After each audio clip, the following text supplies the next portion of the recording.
হাসরের ময়দানে হলেও সেদিন মন চাইবে খুব যে আল্লাহ আপনি একটু সুযোগ দেন না রে মাওলা, একটা সেজদা দেই আপনারে, একটা রুকু করি মাওলা, আমার সিরিয়াল আইতে তো হয়তো দেরি আছে মাওলা, আমারে তো বিচারের জন্য হয়তো সিরিয়ালে আরো পরে ডাকবে, এই ফাঁকে আমি আপনারে একটা সেজদা দেই।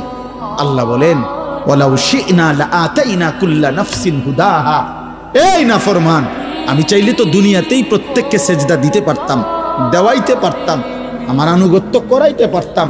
আমার জমিন, আমার আসমান, আমার সূর্য, আমার চাঁদ, আমার রাত, আমার দিন, আমার নিঃশ্বাস, আমার অক্সিজেন, আমার হার্টবিট সবই তো আমার। আমি চাইলে পারতাম বান্দা, আমি তো বাধ্য করে আনুগত্য নিতে পারতাম, কিন্তু যদি বাধ্য করেই নিতাম তো পুরস্কার দেব কেন? তাইলে আর পুরস্কার দেব কেন?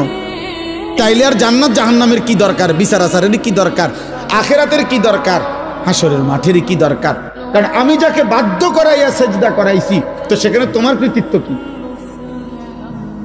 আর তোমার যদি কোনো কৃতিত্ব না হয় তো পুরস্কার কি? আবার কথা বোঝেন নাই?